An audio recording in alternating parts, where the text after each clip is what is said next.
Hi guys, my name is Befish, and welcome to my YouTube channel. I don't normally do storytime videos, but I've always wanted to try them with just the speed paint running in the back. And I've always wanted to do crazy commission stories, because I have two that I've always wanted to share. And a lot of my friends already know about these. I just thought, you know, they're those type of insane commission stories where you talk about them and everyone's like, what the fuck was that? And I've been taking commissions for a very long time, maybe since 2015. Actually a little longer if you count deviantART point commissions, but 2015 was around when I set up actually taking regular commissions, and I've been kind of chugging along ever since. It's currently like my only job because, you know, quarantine shut down my other one. But I've had some insane commissioners, just like everyone else on the planet. I feel like they're very specific and weird that I might as well share them. Now, before we get started, two things. One, the thing playing in the background is just some background experimentation. I've been all over trying to experiment with backgrounds and lighting and stuff like that, trying to improve my art. And, you know, if you're more interested in watching me draw, then mute the video and speed it up. If you're more interested in just the story, then I don't know, minimize the tab. Whatever you guys want to do, however you want to watch it. Second thing is a content warning. This first commission has a lot of very weird kind of sexual topics in it. I'm sorry. I know it would get demonetized, but it's not like I'm a big channel anyways. There's going to be mentions of porn, fetishes, the R word. I'm sorry, it's just, I think there's only one mention of it, but it's in there. And then I guess one other thing is, a while ago, definitely not until recently, I had more of this attitude of money is money, and I didn't really think before taking these commissions. I always took things that made me uncomfortable, and it wasn't until recently that I started rejecting things that made me even like lightly feel uncomfortable. So, you know, if you're questioning how I ended up taking these in the first place, let's get started. We're going to call him A. I met A through Picardo. He just kind of showed up in my stream at one point. He wanted to commission me, and at the time I was taking commissions while streaming, so he sends me the commission through email. And this is a guy who like prefers that you stream his commissions. The only problem was I'm a safe for work channel, safe for work Twitter, whatever. So it was kind of a weird thing to have on there. And I don't know if he knew, but I was under 18 at the time, so it makes this part a little more concerning. He sends me this reference folder. It's on Stash, and he sends me this big reference folder, and it's just a bunch of porn. I don't remember if it was the same the first time that I met him versus the second time, but this folder is full of not only normal porn, but fetish porn. People can be into whatever they want, but his fetish is like a girl with outrageously giant tits, specifically one character, and this character, get this, his character is Eliza Thornberry. Yes. Eliza Thornberry with giant tits. She's not even recognizable. She looks like a generic girl character with freckles and big glasses. He actually made me like guess who she was in chat, like really excitedly, and when I couldn't guess it, he just told me that it was Eliza Thornberry, and it was the most confusing thing I had ever heard. But not only that, but there's mentions of rape in this folder, and there's diaper fetish stuff in there. It's very...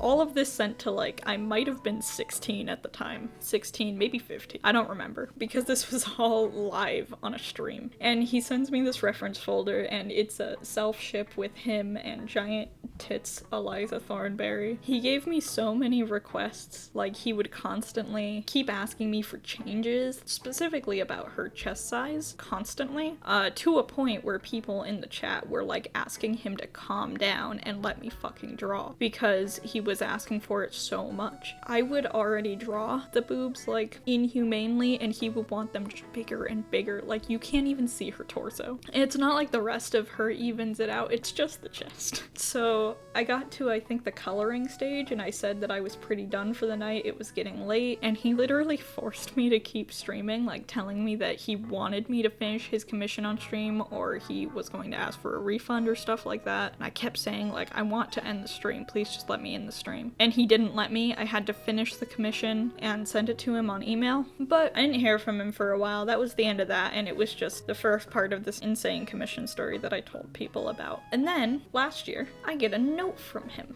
and I thought I was done with this guy. This time I have notes, and he said some very insane things. You know, they send me that reference folder again, full of fetish, diaper fetish, porn, all the same stuff. The first note I got, literally this is how it's worded. Befish, I am mulling on a commission. Are you comfy with her boob size? And then sends me the reference folder. No warning about it being an SFW. Reminder, I'm an SFW account. So I go, I guess, as long as you're not asking me to draw anything sexual with them, then yeah. Are kinky outfits a no-no? They're usually fine, but depends on the outfit. He sends me a couple outfit references, and then he goes, I guess you are okay with the fact that in many comms, the females get, forgive me if it sounds outrageous, objectified due to the outfits? And I reply, I wouldn't say I'm okay with women getting objectified, seeing I'm a girl myself. And then he just ignores it and changes the subject. It's like the most confusing thing. And then we go a little further and he goes, any objections? I tend to like comms live too. Like not even asking if I live stream anymore. He's like demanding it. And I have to go, I don't do live streams anymore, buddy. Because at the time I didn't. Obviously I've started streaming on Twitch. Wink wink. So, you know, we go through this. We get to the sketch phase and immediately he has requests. And he goes, this is interesting. Though we could use some tweaking. My character is half a head taller and Eliza could use more boobage. Literally the word he uses. Is boobage even a word? I don't know. So I do another sketch and I send it to him and immediately he goes, more promising. We need to tweak her boobs a little more. Bigger and each the same shape. I find her left boob, her perspective left, is the better shape. Nice if the upper boob lines would reach the collarbone. That's not how boobs work. So I reply, I don't really think that's how boobs work. I should know. Especially not with the boob line reaching the collarbone. That sounds like the most confusing looking boobs I've ever heard of. He just goes, just make them bigger and more or less the same shape. So I send him the stash file again. And he like huffs and goes, fine, when I tell him that that's as comfortable as I'm going. He ends up asking like, is there no background? I'm like, no, you didn't pay for a background. And he just, you know, he huffs again. Okay. And then he's bugging me a day later since I haven't finished it yet. But after I gave him the commission, that was that. It was done. I softly blocked him afterwards. I haven't heard from him since. That's kind of nice. But what isn't as nice is a couple tidbits that I'm going to throw in last minute is when you go onto his DeviantArt page, he's one of those people who uses stamps. Like, you know, those little pictures that you can tell people what you like and stuff like that. And he doesn't have anything fetishy on there, but very specifically, he has one bragging that he stalks people, like DeviantArt stalker. Another one about stalking. And then he has one that says, I want to enslave artists.